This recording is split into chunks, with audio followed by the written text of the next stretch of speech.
제발 수원 팬이면 들어주세요. 제수들 시작하겠습니다. 안녕하세요, 내일입니다. 네, 안녕하세요. 큐입니다. 오랜만입니다. 화성동 종마입니다. 오랜만에 또 시작을 해보도록 하겠습니다. 지난주에 우리가 두 개 동시에 올렸죠. 우리가 좀 특집으로 준비하고 있는 그 두 번째 시간을 가졌었고, 그 다음이 이제, 최근에 있었던 이슈들이라든지 그런 이야기를 했는데, 우리 지난주가 사실 그 두 번째 올라갔던 녹음이 전체적으로 뭐 1시간 반 분량 정도 됐는데, 원래는 그게 한 1시간 50분 정도 돼요. 50분 정도 됐어요? 한 15분, 20분 정도 드러냈는데, 그 드러냈던 게 이제, 그 고승범 이적 관련 이제 이야기를 좀 하다 보니까, 우리가 너무 확정적으로 고승범을 아예 나간 선수로 만들어버린 거야. 제가 기억하기로는 고승범 이제 울산 갔으니 어쩌고저쩌고 막 이런 얘기를 계속했어요. 근데 오피셜은 오늘 떴잖아요. 그래서 이제, 그래도 이 또 사람 마음이라는 게. 네. 또 그거를 그대로 방송에 나가버리면 꼭 우리가 내쫓아버린 것 같은 느낌이 들까봐. 사실 뭐 아는 건 없었고 오피셜도 안 떴는데 막 얘기하기가 좀 부담스러워. 약간 그런 것도 있었고. 그래서 이제 그 부분을 드러내고 했더니 그래도 뭐 1시간 반 이상 되더라고.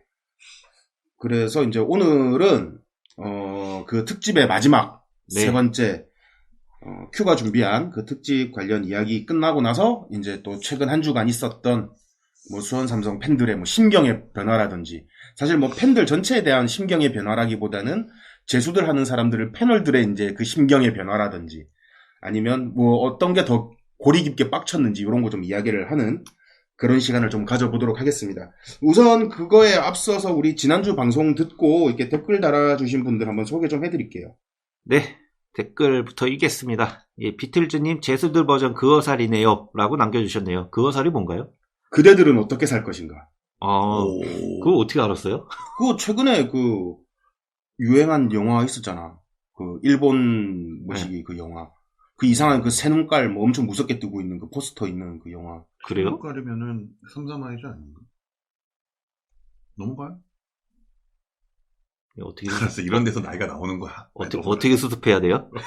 그 다음에 비틀즈님 그나마 마지막에 좋은 소식들이 있어서 다행이네요 라고 남겨주셨고요. 1,400원 후원해 주셨습니다. 네, 여기서 뭐 좋은 소식이라는 거는 뭐 수원 삼성 내에 뭐 좋은 소식이 있었다가 아니라 우리가 그래도 웃으면서 녹음을 마무리했다는 뭐 그런 이야기인 것 같습니다. 네, 그래서 저도 좋은 소식이 뭐가 있었지 이걸 약간 고민했었는데 약간 그거 같긴 하네요. 그 다음에 또 댓글 달아주셨는데요. 저도 제가 사면 다 팀을 그 해 끝나면 떠나곤 해서 유니폼 말씀하시는 거구나. 나중에 파느냐고 힘들었는데 올해 미리미리 왕빵님처럼 정리했더니 그나마 손해보지는 않았네요. 시즌 종료 후 일부러 귀, 눈 닫고 수상 근처로 쳐다보지도 않았는데 다시 시작하려니 힘들었는데 그래도 요즘 분위기에 맞지 않지만 구간이 명간이라고 재수들도 기운 내네요. 다들 새해 복 많이 받으시고 재수들만의 블루리본 기대할게요. 블루리본이 뭐야? 그 음식점 그거 아닌가요? 그 블루리본 평가해가지고 지역마다 음식점 좋은데 그 블루리본 가게 문 앞에다 달아주는 게 있어요. 검색해보면 나오는데 수원에도 몇 군데 있어요. 그래? 그래요? 네. 보네. 그거 저희 자주 가는데도 블루리본 있는데 몇 개 있을걸요? 그래? 네. 몇 개 본 것 같아요.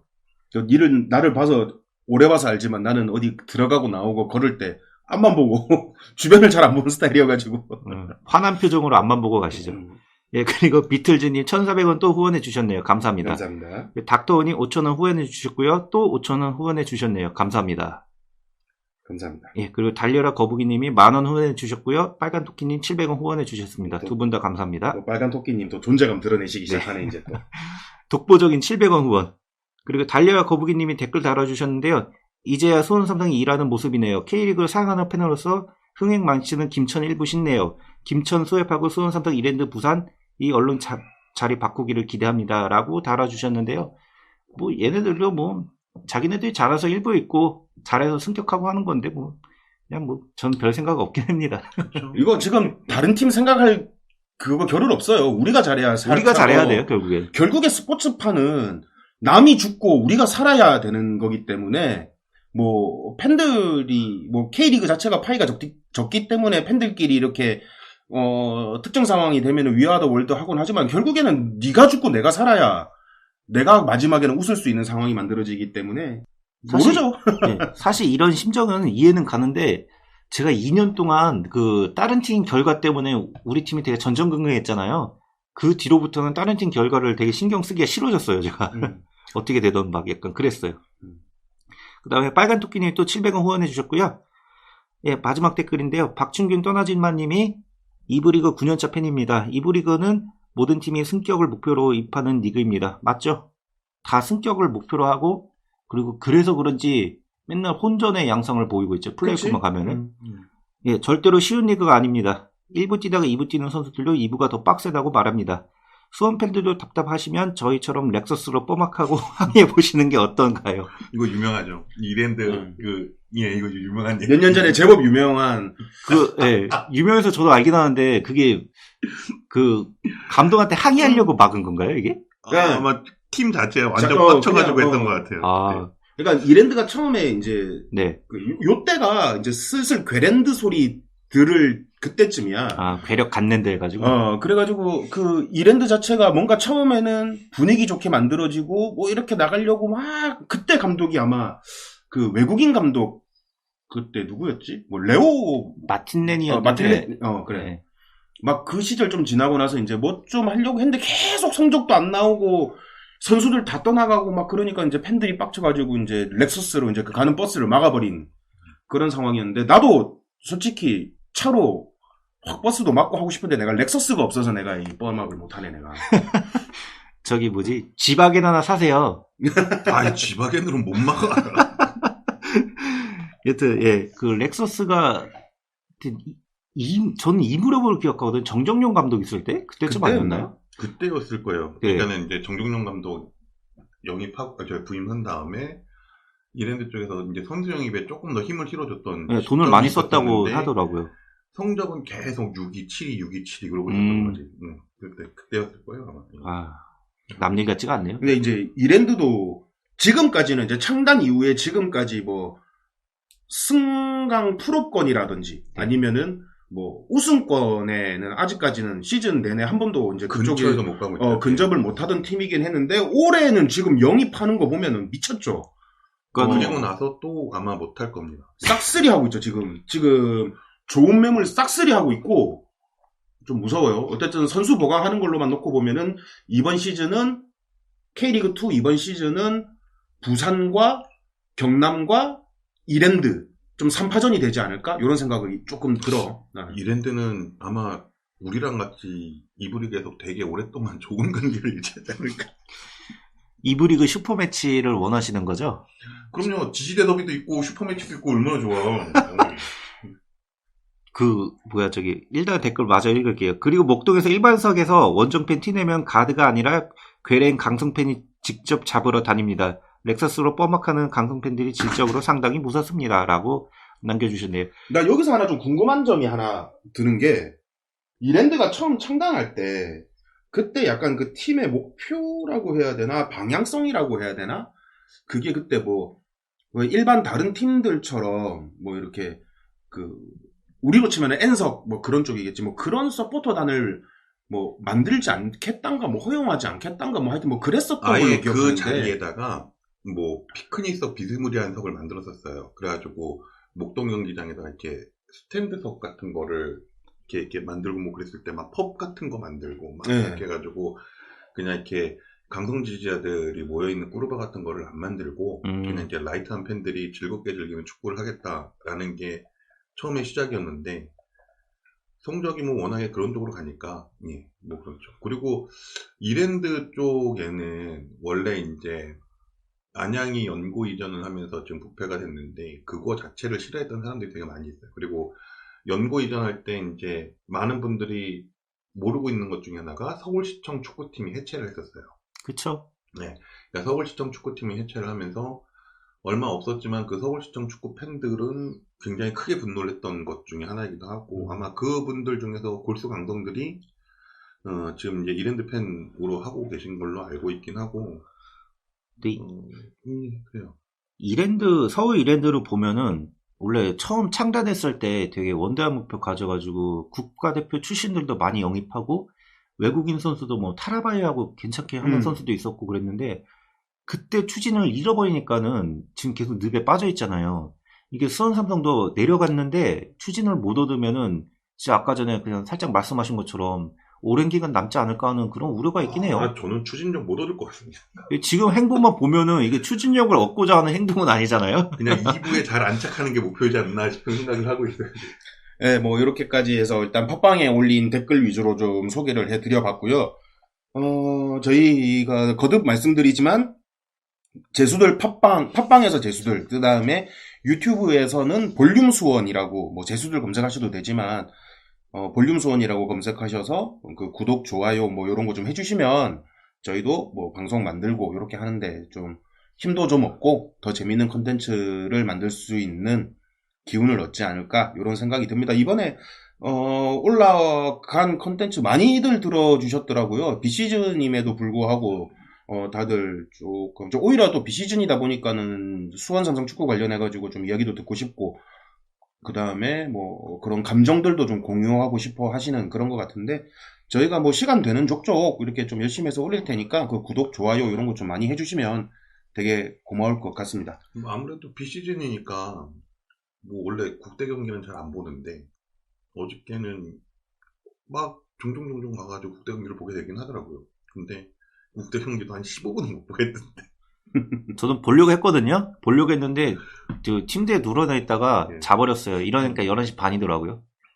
뭐 아무튼 뭐 일단은 우리가 준비한 컨텐츠 세 번째 시간 요걸로 이제 마무리가 될 것 같은데 그 세 번째 컨텐츠 한번 진행해 보도록 하겠습니다. 자, 드디어 마지막 시간이네요. J리그의 강등 연대기고요. 마지막 준비를 어떤 팀 할까 되게 고심을 많이 했어요. 그래서 저는 원래는 초안으로는 가시아 레이솔을 좀 준비하려고 하다가 왜 새롭게 좀 준비한 팀이 더 막장이더라고요. 강등 당했을 때가. 그래서 제 순전히 제 흥미 위주로 해가지고 선택된 팀인데요. 나고야 그랜퍼스입니다. 예, 이 팀도 좀 익숙 많이 하시겠지만은 이 팀이 강등당했다는 사실 모르시는 분들도 꽤 있더라고요. 근데 중간에 한번 강등을 당했고요. 2016 시즌에 J1 리그에서 18개 팀 중에 16위로 강등을 당했습니다. 이전에도 말씀드렸지만은 J리그는 세 팀이 강등당하고 16, 17, 18이 다이렉트로 강등이 되고 있죠. 예. 그래서 나고야 그랜퍼스에 대해서 조금 이야기를 해보자면요. 자, 강등의 원인을 일단은 먼저 말씀드릴게요. 강등의 원인은 프론트의 실책이었습니다. 그래서 잘못된 운영이 강등으로 이어진 그런 사례였죠.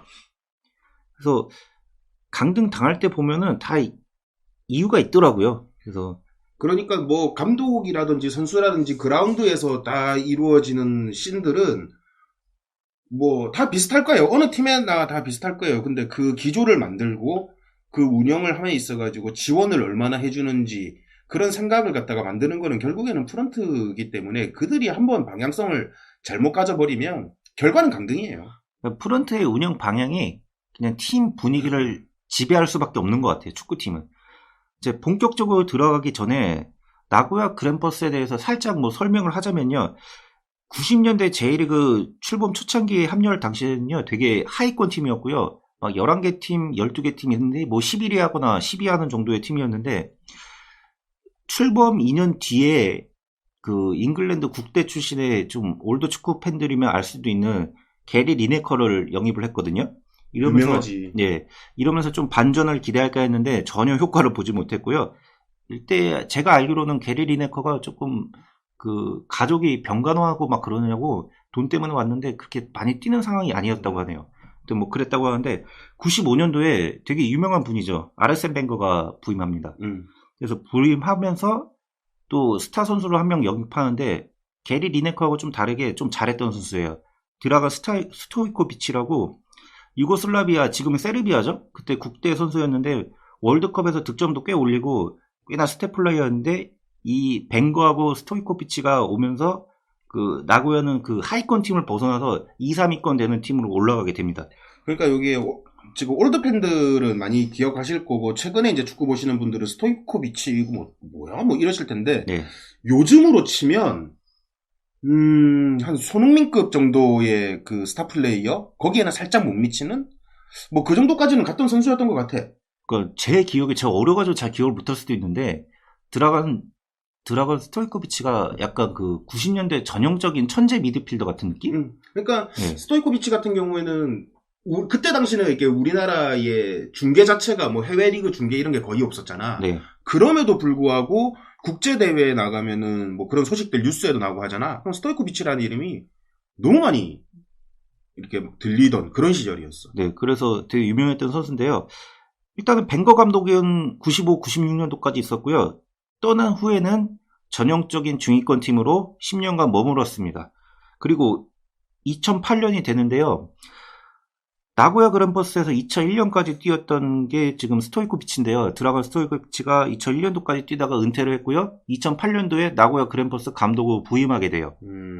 그래서 이때는 드라간이 감독을 하면서 이전에 감독 경력이 거의 없었더라고요. 아예 없었던 걸로 기억해요. 그러니까 은퇴하면서 뭐 딱히 코치를 하거나 그랬던 것도 아니고 갑자기 조금 부임을 했는데 우려를 되게 많이 받았지만은 그때 J리그 스타일 아시잖아요. 되게 아기자기한 축구하고 일단 피지컬보다는 기술 위주로 축구인데 드라간이 감독을 하면서 피지컬 축구를 일단은 선보였는데 그게 되게 잘 통해서 첫 시즌 만에 3위로 올라갔어요.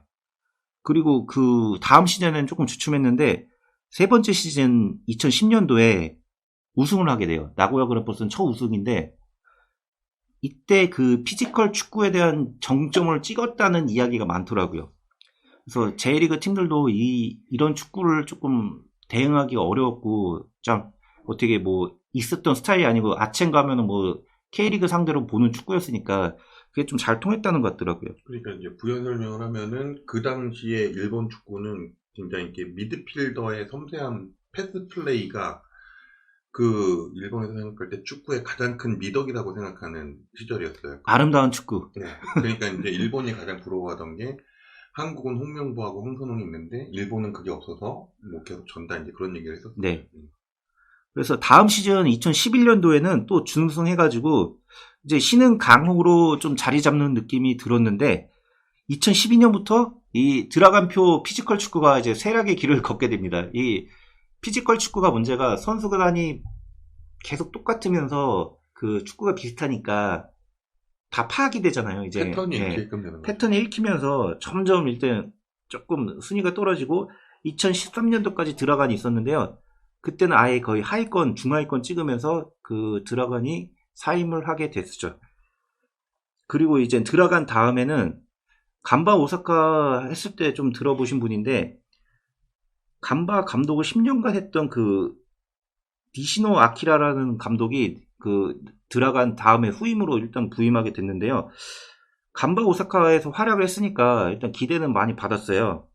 근데 기대와 다르게 그렇게 큰 활약을 보이지 못했는데요.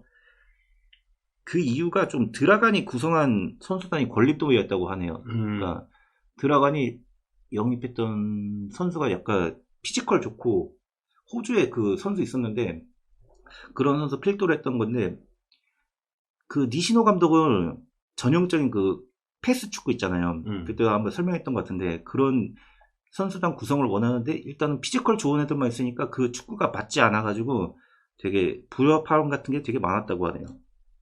그래서 첫 시즌에도 약간 부진했고 그래서 두 번째 시즌에는 니시노 감독이 조금 자기가 원하는 선수 영입해달라고 했는데 그럼에도 딱히 뭐 나아지는 건 보이지 않으니까 두 시즌 만에 결별을 하게 됐죠. 그래서 여기에서 근데 좀 보니까는 니시노 감독도 문제가 있었는데 경기력보다는 선수단 운영에 대해서 조금 문제가 있었다고 하더라고요. 그래서 신인 선수를 발굴을 해줬는데 니시노 감독 스타일이 약간 수원 삼성의 김병수 감독하고 스타일이 비슷한 것 같아요. 제가 봤을 때. 그러니까 자율성 축구라고. 딱히 뭘 주문 안 하고 니네들이 알아서 해야지. 프로면 알아서 해야지. 약간 그런 축구라고 했는데 이게 선수들이 이거를 되게 혼란스러워 했다고 하네요. 지시가 없으니까 뭘 해야 될지 모르니까 되게 수동적으로 뛰고 그러니까 경기력이 좀 급격하고 그리고 부상 관리도 좀 잘 안 돼가지고 부상자가 너무 많았다고 하네요. 그래가지고 경질이 됐는데 이때 그 나고야 팬들은 드라간 말기의 축구가 되게 재미없었고 그 니시노 감독을 조금 오래 기다리기에는 인내심이 좀 바닥이 난 상태였나 봐요. 그래가지고 좀 여론도 많이 안 좋고 하니까 2시즌 만에 그래서 물러난 걸로 알고 있어요. 그래서 니시노 감독 같은 경우에는 좀 시간을 기다려야 되지만은 인내심이 바닥났기 때문에 그냥 2시즌 만에 결별하게 됐죠. 근데 이분들이 중요한 게 아니에요, 지금은. 드라간이나 니시노나 여기서 좀 중요한 건 아니고 이 무렵에 또 주인공이 나와요. 주인공인데 이름은 오구라 타카움이라고 아래서는 그냥 오구라라고 얘기할 건데요. 이분은 일단은 소개를 하자면은 92년부터 2000년까지 나고야 그랜퍼스에서 활동한 레전드 선수고요. 그리고 선수 생활 은퇴하고 나서는 그 방송가 가가지고 해설로다가 많이 활동을 했대요. 그러다가 2012년에 지도자 준비를 시작했다고 합니다. 그래서 항상 우리가 지금까지 1부, 2부, 3부까지 들어왔을 때 팀을 망치는 주체가 누구냐. 그걸 보면은 결국에는 프런트이기는 하지만 그러면 그 프런트가 무슨 잘못을 저질렀느냐. 파고들고 보면은 결국에는 정으로 가는 축구. 지인을 갖다가 데려와서 이 팀에 뭔가 연이 있는 사람을 데리고 와서 앉히면 그때부터 이제 그 전부터 문제가 있었지만 지인을 갖다가 데리고 와서 딱 앉히는 순간부터 이제 그게 현실로 드러나기 시작하는 거야. 그 최고봉이 주빌로 이아타였잖아요. 근데 나는 주빌로 이와타 이야기를 듣고 나서 네. 주빌로 이와타가 최고봉이야가 아니라 수원 삼성이 최고봉을 더 찍었네. 난 이 생각밖에 안 들던데. 사실 그렇긴 한데 J리그에서는 주빌로 이아타만큼 그렇게 폐쇄적인 팀이 없었던 것 같아요. 여튼 나고야도 일단 같은 선택을 하게 됐는데요. 일단 니시노가 한창 감독을 했던 2015년에 6월달에 오구라가 오게 됐는데요. 뭐 코치로 온 건 아니고요. 부단장으로 선임이 되었어요. 그래서 행정가의 길을 걷는 듯 했는데 니시노 감독이 2015년 끝으로 떠났고 2016년에는 단장으로 고속 승진을 하게 됐는데요. 이게 뭐 부단장으로 와서 단장 승진하는 건 어떻게 보면은 그냥 당연한 수순으로 보이잖아요. 근데 이게 어떻게 된 거냐면은 오구라를 데려왔던 단장이 있을 거예요. 단장이 있었는데 그 사람이 전임 사장으로 승진을 하면서 오구라를 단장으로 또 이렇게 승진을 해준 거예요. 둘이 같이 손잡고 한 계단씩 올라가는 거군요. 네, 그렇게 뭐 한 계단씩 이렇게 올라갔는데 이것까지는 뭐 좋다 이거죠. 근데 이 사장이라는 사람을 또 한번 짚고 넘어가야 돼. 쿠메라고 하거든요, 이름은. 이 사람은 2008년도부터 나고야 그랜퍼스에 있었는데요. 2008년도면 드라간 처음 왔을 텐데 이때부터 프런트로 근무했고 2016년도에 이사회를 통해 가지고 나고야 그랜퍼스가 모기업이 도요타 거기잖아요. 도요타 그룹의 자회사가 됐어요. 그 과정에서 전임 사장으로 만장일치로 뭐 투표를 했는지 뭐 해가지고 선임이 됐대요. 그래서 그 동안에는 되게 능력을 인정받았던 인물이라고 하네요. 하여튼 그렇게 해서 사장이 됐는데 그래서 본인 자의가 공석이 되니까는 오구라를 단장으로 이렇게 앉혔죠. 근데 여기서 가장 큰 문제가 발생하게 됩니다. 쿠메가 오구라를 그 감독직까지 시킨 거예요. 단장 겸 감독. 그래서 단장인데 감독까지 임명하는 되게 파격적인 인사를 단행했는데 좀 이런 경우가 있었나요, 거의? 여기에서 나는 처음에 들었던 그 생각이 그게 잘 되면 우리가 흔히 말하는 최근에 보면은 이제 뭐 가까운 예로 보면은 이제 뭐 벵거라든지 아니면은 뭐 과르디올라 같은 그러니까 단순히 헤드코치가 아니라 네.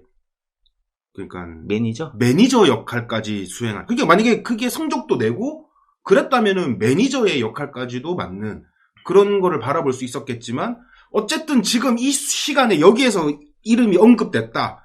그러면 문제의 시작이 너구나. 이런 거기 때문에 이제 그런 기대를 하지 않는 게 좋은 거죠. 근데 그거랑은 좀 다르죠. 왜냐하면은 축구 감독을 영어로 하면 매니저잖아요. 매니저라는 건 말 그대로 팀의 운영을 하는 사람이라는 개념으로 놓고 보기 때문에 아마 뭐 과르디올라라든가 웬거 감독 같은 경우는 선수 영입이라든가 뭐 이런저런 것까지 관여를 하면서 자기가 이제 앞으로 팀을 운영할 방향이라든가 이런 것까지 같이 가니까는 그게 성공적으로 보이는 거긴 할 터인데 단장이라는 자리가 있는 이유는 분명히 그 사람이 해야 되는 중요한 일들이 있기 때문에 단장이라는 직책이 있는 거거든요.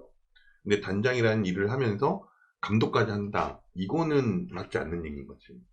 상식적으로는 저도 이해가 잘 안 가더라고요. 한 사람 한 사람이 해야 되는 일인 거예요. 그래서 두 사람이 필요한 일인데 얘가 아주 뛰어난 놈이 아닌다. 아주 뛰어난 놈이라고 해도 두 사람 일을 할 수는 없는 거지. 그러면 이제 요거지. 그냥 일반 팬의 입장에서 바라보면은 현실 FM을 시킨 거지 그 사람한테. 그치. 그런 그렇게 거잖아. 되네요. 현실 FM을 시킨 FM이 거죠. 될 리가 없어. 그래서 저는 지금 단장 겸 감독이라고 부르는데 일본에서 찾아보면은 일본 웹 같은 데서 보면은 오구라를 GM이라고 표현했어요. 제너럴 매니저. 네, 그렇게 했는데 정말 좀 이해가 안 돼가지고 이건 자료를 제가 더 찾아봤거든요. 시간을 두고. 그래서 오구라가 2020년도에 이거에 대해서 인터뷰를 했던 게 있는데요. 이 결정은 되게 구단에서 그 프런트인 사람이 현장까지 지휘를 해야지 통제력이 생긴다고 그렇게 판단을 해가지고 이렇게 오구라한테 그 요구를 했다고 하는 인터뷰가 있더라고요.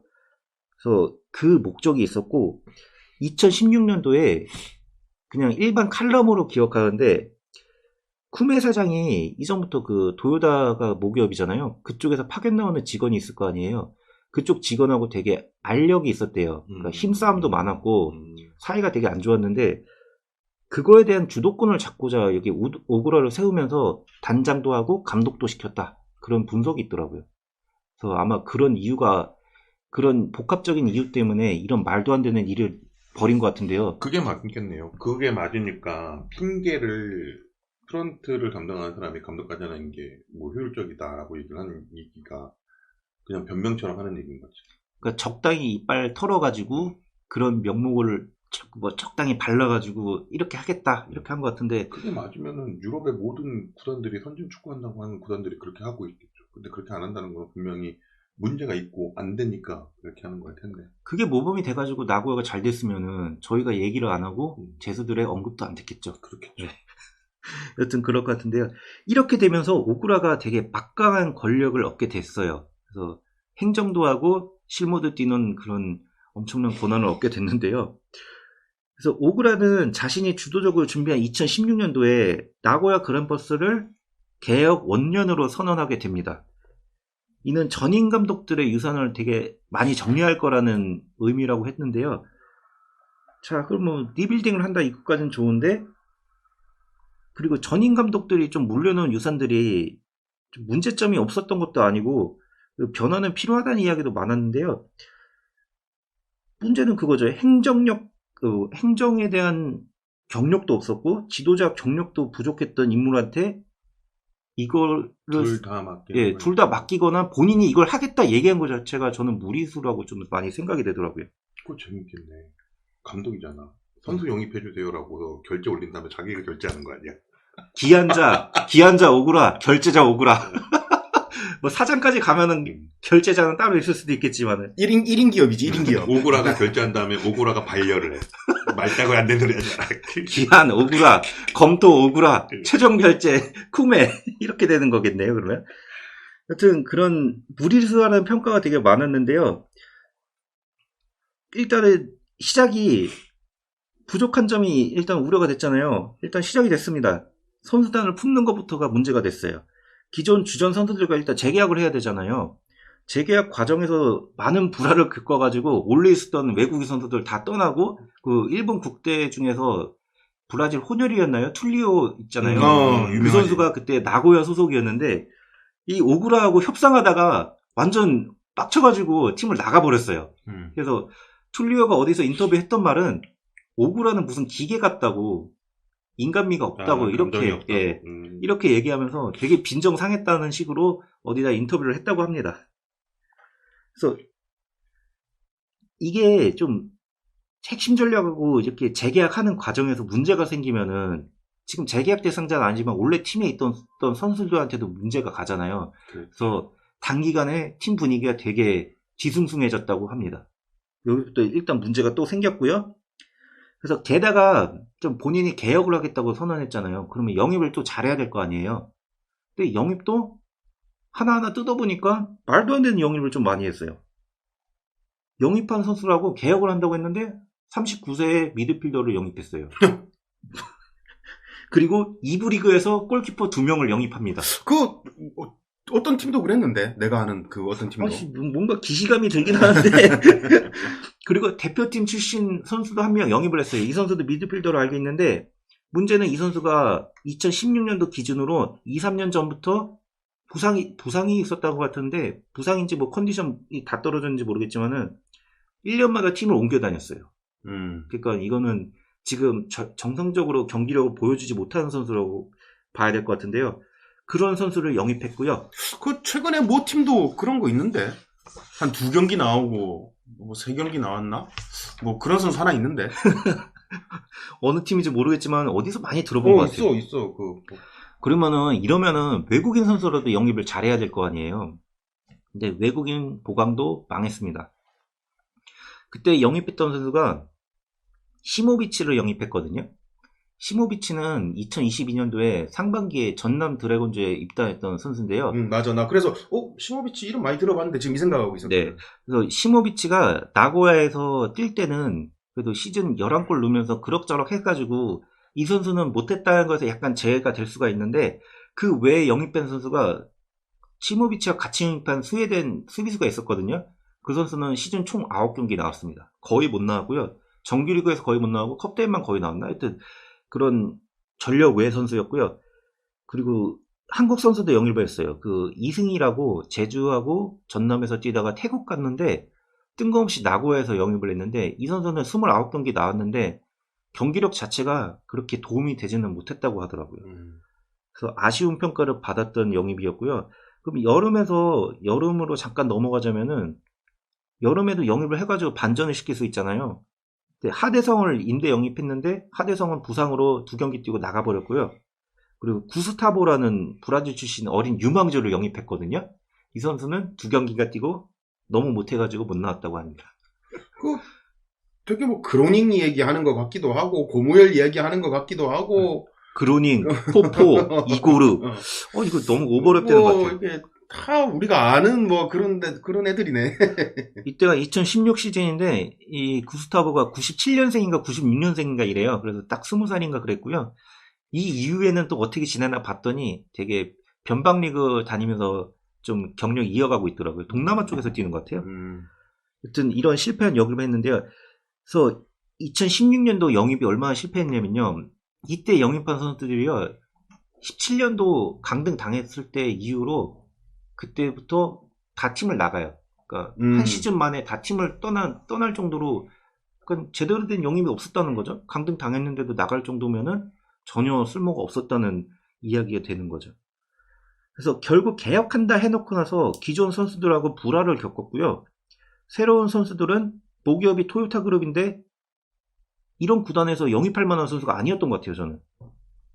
이거를 잘 치환하자면은 왜 삼성전자 스폰서 달고 있는데 그 이브리그 팀 후보 선수 영입하거나 막 그랬던 팀하고 똑같은 것 같아요, 지금 보면은. 그래서 급하게 이런 말도 안 되는 영입하면서 결국에 한 게 뭐냐면요. 내부 총질밖에 못한 거예요. 그래서 아무것도 못했던 개혁이었고요. 이런 문제를 안고 시작하니까 나고야는 그 시즌 개막하고 시모비치 얘기했잖아요. 이 선수가 199인가 196인가 그러거든요. 시모비치 머리를 향한 뻥축구만 했고요. 새로 영입한 선수들은 제대로 된 활약을 못했어요. 앞서 말씀드렸다시피. 여기에 또 기존 선수들은 또 분위기가 안 좋았다고 했잖아요. 또 오구라는 감독 경험이 없었기 때문에 경험 부족으로 자기가 뭐 얘기했던 전술도 실전에서 전혀 보여주지 못했다고 합니다. 그러니까 그 사람은 단장으로도 경험이 없고 네. 감독으로도 경험이 없고 네. 그러니까 지금 내가 FM 2024 하나 사가지고 그냥 떡하니 이제 한번 해볼까 하면서 아니 지가 그래봐야 게임이지 뭐 그냥 딱 이 생각으로 그 자리에 있는 거네. 그 FM은 휴가 보내기 해놓고 그냥 넘겨왔다 오면 되잖아요. 근데 이건 그것도 아니고 그냥 내일이 형 그 수호선수 갑자기 감독시키는 거하고 다를 게 없는 상황이었죠. 야, 근데 막말로 결과론적인 이야기이긴 한데 우리가 23시즌 결국에는 강등당했잖아. 네. 그때 내가 23시즌에 내가 선수로 뛰었든 감독으로 내가 앉아있든 결과는 똑같을 거 아니야. 그건 결과도 강등이고 선수로 뛰어도 포포하고 똑같은 거죠. 어차피 한 골도 못 넣는다 치면은. 하여튼 근데 오그라 또 전술에 대해서 좀 얘기하자면요. 구체적인 전술을 얘기 안 했고요. 역습과 세트피스를 강조했다고 합니다. 이거 무전술이네. 네. 이거를 그냥 좋게 얘기하자면 뭐 세트피스 전술이라고 하는데 결국에는 아무 전술도 없었다가 결론입니다. 봐봐, 우리 한때 이기재가 왼발 폼 아주 좋았을 때, 뭐 네. 염기훈이 왼발 폼 아주 좋았을 때, 그때 수원 삼성을 상대하는 팀들의 공통점이 뭐냐면 페널티 박스 근처에서 파울을 아예 안 해. 그러면 우리가 할 수 있는 게 아무것도 없는 거야. 진짜 웃긴 게 왜 그런 축구 하다 보면은 파울 안 한다고 뒤로 물러서면은 역습 맞고 지잖아요. 보통 팀들은. 근데 수원 삼성 상대한 팀들이 그렇게 해도 우리가 공격을 못 해가지고 그게 먹혀 들었죠. 그럼 말도 안 되는 일이 있었는데 그래서 이 내용을 다 종합해서 보자면요. 왜 드라간하고 니시노를 언급을 했냐면요. 드라간표 재미없는 뻥축구를 최악의 모습으로 다수를 했고요. 오구라는. 그리고 니시노 감독이 전반적으로 카리스마가 부족하다는 평가가 많은데요. 니시노보다 카리스마가 더 떨어졌죠. 장악을 못했으니까. 그리고 니시노 감독 아래에서 또 체력 문제가 많았다는데 그것도 개선하지는 못했어요. 그래서 계약 원년 어디 갔냐 이거예요. 뭐 어딘가 있겠지. 어딘가에 있어가지고 강등을 당했겠죠. 그래서 시즌 초반에는 그럭저럭 버티다가 일단은 이 리그 흘러간 것도 되게 골 때린데요. 11라운드가 5월달에 시작을 했는데요. 5월부터 8월까지 17경기 무승을 기록합니다. 그것도 뭐 모팀하고 비슷하네. 네, 그리고 오구라 감독은 퇴진 시기까지 당하는 굴욕을 당했고요. 모기업인 도요다그룹 사장한테 분노를 사서 경질을 당하고 말았습니다.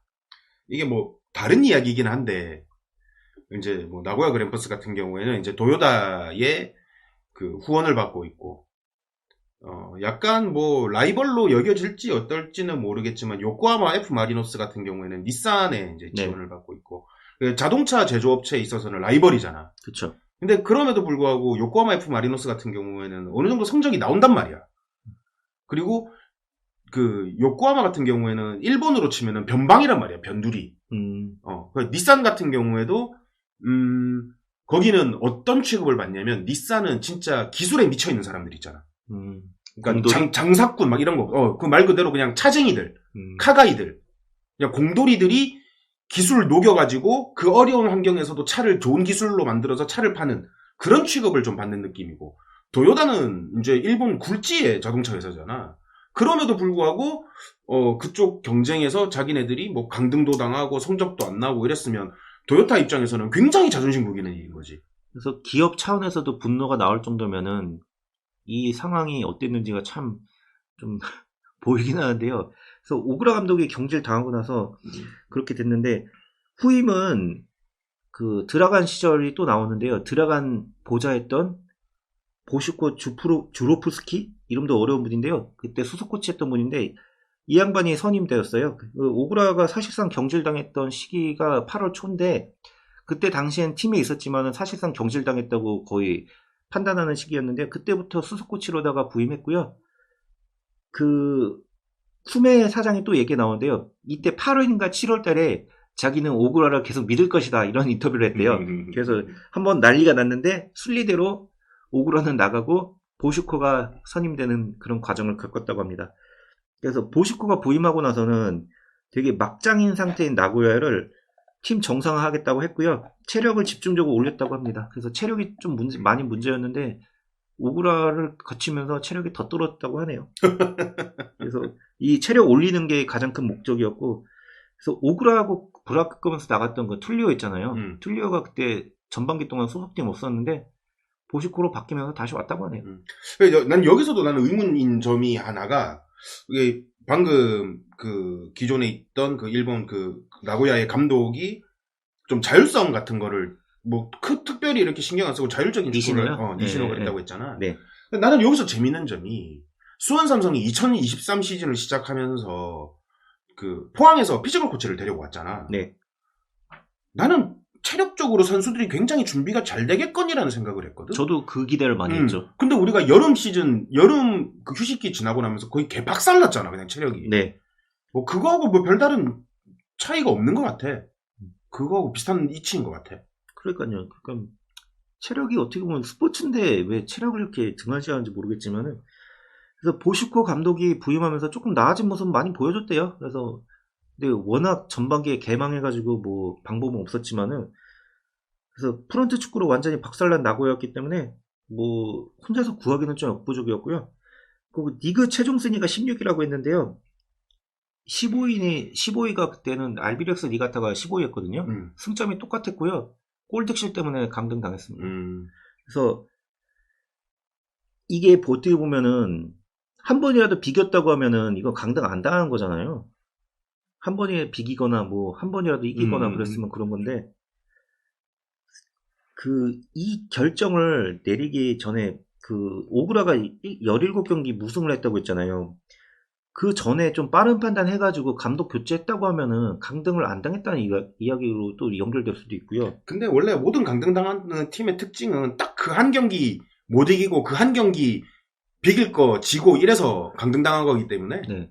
변명의 여지가 없어. 그래서 좀 뭐라도 좀 손을 빨랑 봤어야 되지 않았나 하는 아쉬움이 있더라고요. 그래서 이 사태를 만들었던 쿠메 사장은 강등에 대한 책임으로 그 영상도 있는데요. 그 마지막 경기 나고야 서포트 앞에서 마이크로다가 연설하는 게 있었어요. 자기가 책임지고 나가겠다 뭐 그런 걸 했다고 해요. 뭐 회초리 맞겠다 이런 소리 안 하나? 회초리 얘기까지 안 한 것 같아요. 뭐 그런 얘기까지는 안 한 것 같고 자기가 뭐 책임지겠다 했는데 바로 나가지 못하고 뭐 강등 지었으니까 네가 끝까지 책임져서 승격까지 시켜라 했는데 결국에는 나갔다고 합니다. 여기 회초리로. 네. 우연히도 저기 녹음하는데 회초리가 하나 있네요. 회초리가 아니고 부러진 낚싯대. 계속 저기 종마형 계속 때리고 있었잖아요 아까 전부터. 좀 맞아야지 형. 허벅지에 피멍이 될 것 같은데. 이 카본이라 아파요 이거.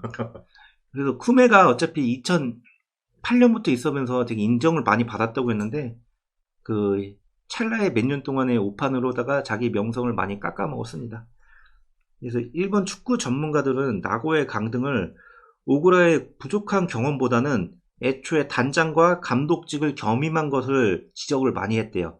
그래서 감독직과 행정직 모두 겸임하면서 어디에도 집중할 수 없게 만든 조건을 만들었다는 게 가장 큰 강등의 문제라고 이렇게 지적을 많이 했다고 합니다. 결국에는 뭐 경험 없는 행정력, 경험 없는 감독 능력, 그거를 다 경험 없는 한 사람한테 몰빵시키니까는 그 사단이 난 거네. 사실 근데 저는 여기서도 하나 드는 생각이 경험이 있는 사람을 했다고 해도 강등 당했을 것 같지 않나요? 그치? 어쨌든 그 사람이 뭐 단장이고 결정권을 가진 사람이라고 해도 방향이 잘못됐으면 프런트들이 이거 좀 잘못된 거 아닌가요? 라면서 뭐 수정을 하든지 아니면 권한을 좀 뺐든지 아니면 그 권한을 갖다가 조금 부담을 줄여준다든지 이랬어야 되는데 그냥 뭐 자기네들 책임 안 지겠다라는 걸로밖에 안 보이는데. 네. 그래서 뭐 강등 당하고 나서도 짧게 얘기하자면요. 2017 시즌에 그 나고야 그랜퍼스가 구단 창단 25주년을 맞았대요. 그래서 2부 리그에서 시작하는 되게 굴욕을 겪었는데요. 한 시즌 만에 승격을 해가지고 좀 체면 치환했습니다. 그래서 나고야는 우선 먼저 했던 게 문제를 일으켰던 인물들은 다 나갔어요. 쿠메 사장도 나갔고 오구라도 진작에 나갔고 감독 선임 작업에 좀 공을 들였다고 하는데요. 가와사키 프론탈레에서 2012년부터 16년까지 감독직을 수행한 가자마 야이로를 선임했다고 합니다. 가자마 같은 경우에는 2010년대에 가와사키에 부임하면서 리빌딩을 되게 주도적으로 많이 이끌었다고 합니다. 그리고 그 가자마가 떠난 2017년부터 가와사키가 그때부터 리그 우승을 하기 시작했거든요. 그래서 그 가와사키가 좀 최강자로 군림할 수 있게 밑거름을 많이 만들어줬다는 평가를 받은 뭐 괜찮은 감독이라고 합니다. 그래서 부임 후 이전 감독들이 못했던 개혁을 이 가자마가 진행했는데요. 그래서 유망주를 좀 많이 발굴하고 뭐 경기력도 많이 바꿨대나 하여튼 그랬다는 것 같은데 그건 제가 실제로 경기는 못 봐가지고 정확히는 모르겠지만은 압도적인 성적은 그래서 거두지 못했어요. 그래서 막 그 전에 3위 해가지고 예. 플레이오프로 가가지고 이제 네. 천진만고 끝에 다시 승격을 하긴 했는데 그 전에 비하면은 경기 스타일이 좀 많이 달라지기는 했죠. 네. 워낙 그 강등당한 해에 그 강등당한 해가 엉망이긴 했어요. 엉망이긴 했었고 개판이었다고 하니. 예, 누가 와서 그냥 정상적인 감독이 왔으면 대부분 다 전년대에 비하면은 좋은 모습을 보일 수 있게끔 만들어 놨던 판이라서. 간바 오사카나 뭐 가시아레이스처럼 2부 리그에서 뭐 되게 압도적인 모습은 못 보여줬지만 말씀드린 대로 3위 해가지고 플레이오프로 승격을 했는데요. 그래서 이때 당시에 나고야 팬들 분위기가 그렇게 나쁘진 않았대요, 형님. 그래서 뭐 경기력이 이전보다 재밌고 해가지고 관중도 1부 리그 시절보다 조금 더 소폭 늘었다고 합니다. 뭐 그렇다고 하네요. 그래서 마지막으로 좀 정리를 하자면요. 구단 프런트의 실책은 일단 사장으로 승진한 쿠메가 자신의 입지를 만들기 위해서 뭐 자기가 아는 사람 불러오는 건 괜찮다 이건데 말도 안 되는 무리수로 했고 그거를 되게 고집했다는 게 가장 큰 문제인 것 같아요. 그래서 단장 겸 감독이라는 이런 말도 안 되는 건 너무 과했던 것 같고요. 그리고 오그라가 행정 경험이나 감독 경험 모두 없었던 인물이어야 되니까 외부에서 또 우려의 시선도 많이 샀고 이를 강행한 것도 문제였고 그 오그라가 계속 17경기 무패하고 있는데 그 와중에서도 아까 전에 말씀드렸다시피 결정도 못했던 것도 결정적인 것 같아요. 그래서 뭐 겸직을 해제하든지 어떻게 하는 그런 조치가 있어야 되는 좀 아쉬움이 있는데 아무것도 안 했다는 거죠. 그래서 여름에 감독 교체했지만은 8월이면은 축구 보시는 분도 알겠지만은 늦어요. 8월이면 늦었어요. 그래서 이렇게 늦은 선택을 한 것도 문제인 것 같아요. 그래서 나고야는 결국에는 저는 스스로 무덤을 파가지고 강등을 당하지 않았나 싶습니다. 그러니까 이제 방금 이제 여름 이적 시장에서의 전력 보강에 대해서 이제 잠깐 언급을 했는데 다른 분들은 모르겠지만 저는 이제 수원 삼성의 강등을 100% 확신을 했던 시기가 여름 이적 시장 종료한 그날이었거든. 그 이유가 뭐냐면 강등당하는 팀들은 여름 이적 시장 때 살아남으려고 별짓을 다 하거든. 정말 말도 안 되는 막 진짜 막 없는 거 다 끌어당겨가지고 어떻게든 살아남으려고 발악을 하는데 수원 삼성은 어떠한 액션도 취하지 않았잖아. 강원이 그랬죠. 강원이 감독도 바꾸긴 했지만은 그때 뭐 수원 삼성 그때 했던 거라고는 그 메탄고 애들 준프로 계약 6명인가? 그러니까 그래 놓고 나서 무슨 살아남기를 바라는 거는 어불성설이지. 그러니까 뭐 일본에도 우리보다 더 할 거 아니에요. 그 재수들 같이 막 방송하고 그런 사람들이 더 많을 거 아니에요. 그러겠지. 간혹가다 자기 팀이 강등 당해가지고 저같이 똑같은 짓을 하고 있으면은 수원 삼성이 바로 나올 거 아니에요. 제일 첫 바따로 나오겠지. 네, 그래서 수원 삼성을 준비하다 보면은 얘네는 강등 당하는데 준프로 뭐 거기는 준프로 개념이 없겠지만은 17살짜리 애들이 6명이나 올렸대 이런 얘기를 할 거 아니에요. 미친 짓 그러겠지. 했다고. 네. 거기다가 경험 없는 감독을 강등 전에 그 감독들 2명을 자르고 경험 없는 사람을 감독으로 세운 다음에 강등이 실질적으로 당했는데 그 감독을 정식으로 부임해. 더 웃기네. 그 겸임 감독이가 지금 오그라가 겸직했다는 것도 말도 안 됐다고 했잖아요. 근데 지금 영균이 더 말도 안 되는 겸직이었네요. 플레인 코치 겸 그 감독이었잖아요. 선수 겸 코치 겸 감독을 한 거지. 겸의 겸이네요. 와. 그쵸. 그러니까 그런 이제 뭐 말도 안 되는 행동을 지금 계속 하고 있는데, 자 이제 여기서 이제 이렇게 여기까지 해서 이제 큐가 준비한 옆 나라의 그 강등에 대한 케이스, 또 뭐 살아남은 케이스, 어떻게 승격한 케이스 이런 것들에 대해서 이제 좀 확인해보는 그런 시간을 가져봤습니다. 뭐 여러분들도 이런 이야기를 사실 우리가 이 이야기를 타산지석 삼아서 이러면 안 되는구나라는 걸 해야 되는데 이미 우리는 그 전철을 다 밟고 지금 이 지경이 나 있는 상황이기 때문에 타산지석이라는 말을 할 수 있는 상황은 아닌 것 같고. 그러니까 타산지석이라고 할 만한 거는 뭐냐면 이 강등됐던 팀이 그 다음에 어떤 준비를 했느냐라는 걸 봐야 되고, 그러면 우리는 뭘 어떻게 해야 된다라는 게 답이 나올 것 같아요. 그러면 이제 이 이야기의 연장선인 건데, 저는 지금까지 구단의 행보를 보면 올 시즌은 승격을 때려 죽여도 못할 것 같습니다. 이번에 그 선수단이 이제 해외 전지 훈련을 하기 위해서 뭐 어디서 찍은 건지는 모르겠지만 뭐 공항인지 어디서 그 플래카드 들고 이제 단체 사진 찍어서 올린 거 있잖아요. 근데 그 내용을 글귀를 봤어요. 구단 30주년은 무조건 일부에서 뭐 이런 식으로 적어놨더라고요. 그 문구가 정확한지는 모르겠는데. 맞아요. 그런 문구. 네, 그 무조건이라는 단어가 너무 보기 싫은 거예요. 이게 뭐냐면 지금껏 강등된 시점, 그 12월 1일 이후로 구단은 어떠한 형태로도 팬들에게 뭐 사과의 말이라든지 아니면 그 앞으로 우리가 어떻게 해 나가겠다라는 어떠한 이런 방구도 없으면서 그냥 뭉뚱그려서 그 나갈 때 선수들 앞에 그 플래카드 딱 세워놓고 무조건 일부에서 뭐 이 소리를 하고 있는 거야. 야, 그 말을 딱 보고 나서 지금까지도 얘네들이 어떠한 준비도 하지 않고 있구나라는 게 여실히 보이는 거야. 그 문구 하나에 그 모든 게 다 보이는 거야. 그러니까 강등당했을 때 제일 괘씸한 게 그거라니까요. 그때도 계속 얘기한 거지만은 얘네들이 강등당한 게 자기네들은 다 준비 잘하고 다 뭐 할 거 다 했는데 너무 운이 없어가지고 강등당했다. 아직도 그렇게 생각나는 것 같아요. 그러니까 걔네들은 경기 강원하고 하는 그날 이제 경기 종료 휘슬 불리기 직전까지도 우리가 강등될 거라는 생각을 안 했을 것 같아. 그리고 봐봐, 기껏해야 한다는 말이 뭐 30주년은 무조건 1부 리그에서. 아니 씨발 그게 말이야 방귀야. 뭐 그렇게 뭉뚱그려가지고 하고 있는 게 뭐 하는 짓인지 모르겠어. 구체적인 게 하나도 없잖아. 그러니까 저는 이제 뭐 했던 말을 비슷한 얘기긴 한데 저는 괜찮은 것 같아요. 뭐 염기훈 감독 안 치는 것도 괜찮고 뭐 좀 구단의 좀 이렇게 하는 것도 괜찮기는 한데 시즌이 시작하기 전에는 분명히 이제 어떤 방법으로든 제일 상처받은 건 팬들이기 때문에 구단 차원에서 팬들을 위로하는 어떠한 코멘트든 어떠한 액션이든 뭐든 반드시 필요할 거라고 생각하고 만약에 그게 없다라면은 저는 뭐 개인적으로 올 시즌 보이콧을 할 생각이기도 하기는 해요. 일단은 구단이 팬을 얼마만큼 생각하는지는 시즌 시작하기 전에의 태도를 보고서 판단하는 게 저는 맞다라고 생각을 하고 또 하나는 시즌을 준비하는 거에 대한 얘기를 좀 해야 되는데 우리 전운 갔잖아요. 우리만 간 게 아니고 다른 팀들도 다 전운을 갔잖아요. 그쵸?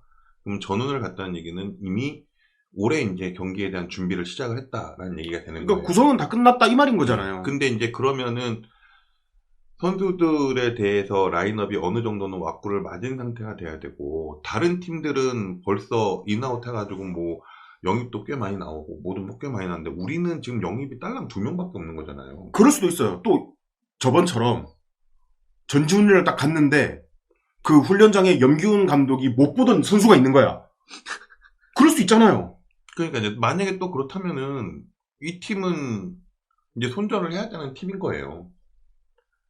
그러니까 이거 J리그 세 팀 알아봤잖아요. 세 팀 알아보고 감상이 뭐냐면요. 진짜 수원 삼성이 최강이다. 아니, 나는 그 전지훈련을 갔는데 못 보던 선수가 거기에 뜨고 와 있다. 이게 나는 구단에서 이게 가능한 일인가? 그냥 그 생각밖에 안 들거든? 그러니까 실질적으로 진짜 프런트 축구를 하고 있는 거잖아요. 그 프런트 축구고 뭐건 간에 지금 여러분들이 정확하게 아셔야 되는 거는 우리가 강등당하는 일이 생겼어요. 그죠? 그리고 나서 거기에서 누구도 책임 있는 사람이 나와서 미안하다라고 상관한 적이 아직은 없어요. 그쵸.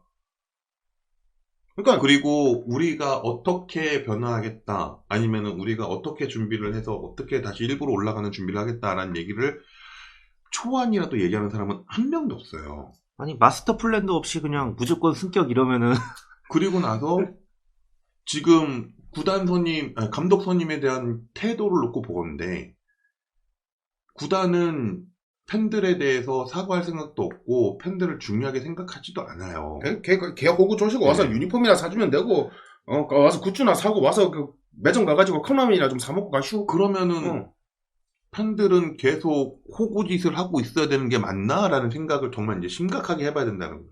그러니까 그 전에는 뭐 이럴 수도 있고 저럴 수도 있고 뭐 그러겠지 뭐 이러저런 사정이 있겠지라고 생각을 하면서 넘기려고 하긴 했는데 제가 오늘 좀 아는 지인들 통해가지고 이런저런 거를 좀 많이 물어봤어요. 야 정말 우리 팀의 영입 관련한 소스가 눈꽃만큼도 없니라고 물어봤는데 한 4명한테 연락을 해봤는데 4명 다 아무것도 없대요. 지금 오면서 계속 선수 명단을 봤어요. 올 시즌 명단을 쭉 보고 있는데 중앙 수비를 볼 수 있는 사람은 2명밖에 없어요. 야. 아니야, 한 명 더 있어. 장호익. 장호익은 중앙 수비수가 아니잖아요. 아니, 쓸 거야. 쓸 수밖에 없을 거야.